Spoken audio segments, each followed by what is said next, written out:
I found this empty notebook in one of the rooms, and I stole a pencil from the secretary's desk. I need to let people know what is happening here at the Royal Vic. I'm hoping this reaches someone. At least someone will know. Or maybe just writing it down will make it real, because it doesn't feel real. I've been held against my will as a patient of the Royal Victoria Hospital for the past 4 years. The date of admission on my bracelet is June 7th, 2015. I should mention the Royal Victoria Hospital was closed since last April of the same year. Here's my story. I came to the emergency room for stomach pains. They were pretty bad. I was falling over and seeing black spots every time the sharp, stabbing pain would happen to the right side of my abdomen. The pain wasn't constant, but definitely acute. My doctor wanted me to make sure it wasn't appendicitis, so she wrote me a note to take to the hospital. She actually called an ambulance for me because I was alone and didn't want me to fall and hit my head on the way. I asked the EMTs which hospital we were going to. They said the Royal Vic. I assumed they meant the new super hospital that had just recently opened that replaced the Royal Victoria Hospital. All of the patients and staff were moved to the new location a few months prior. We arrived, and when I came out of the back of the truck on the gurney, I realized we were at the original location. I was about to say something to the EMTs, but they pushed the gurney so hard that I fell onto my back. I had never been to this hospital before, or at least I don't remember being in this hospital. Technically, I was born here, but I obviously had no recollection of that experience. And the first sensation I felt was disturbed. I felt disturbingly uncomfortable, and there weren't many people. I saw one doctor, a few nurses, maybe one guy was a janitor or something, but no patients. No patients, and the emergency room was next to impossible in Montreal. It was always packed no matter what time of day. That's the one withdrawal of free healthcare. Everyone uses it. They brought me back to an observation room once we got in. I was waiting in the room for a while, and the pain was getting worse, so I decided to pop my head out of the corridor to see if anyone was coming. Or maybe I had been forgotten about.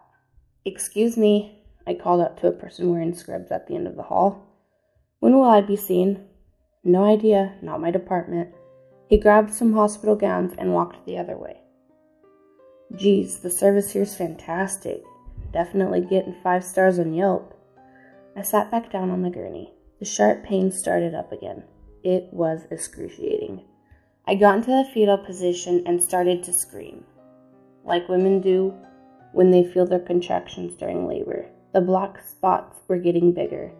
When the pain stopped, I felt exhausted. I grabbed some gowns that were on a chair and used them as blankets. The room was really cold. At some point, I fell asleep. Or passed out, not sure which one. I was awoken up by my stomach.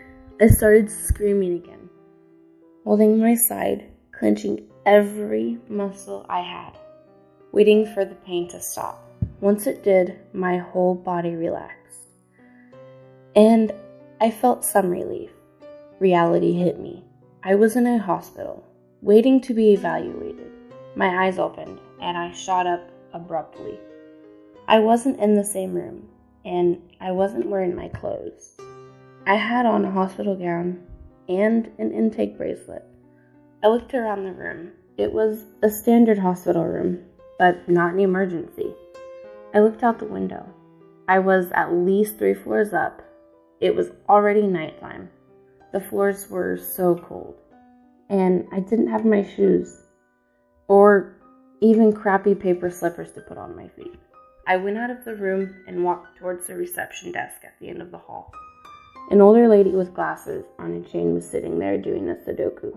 "Hello?" She looked up at me. "Yes, can I help you?" This is really weird. I was admitted to emergency, and I was waiting for triage. But I guess I passed out or something. I just woke up a few moments ago. I don't know which area I've been admitted to, or if I've even seen a doctor. Can you help? "Sure, just let me check your file. Can I see your bracelet?" I showed her my wrist. Oh yes, Miss Taylor, you have been admitted for further testing. Testing for what? Do they have an idea for what's causing the pain? I have no idea. That's not my department. Okay, can I speak with my assigned doctor then? Not at the moment.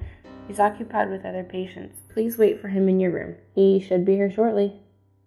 Thanks for nothing. I went towards the direction of my room, but stopped when I noticed something.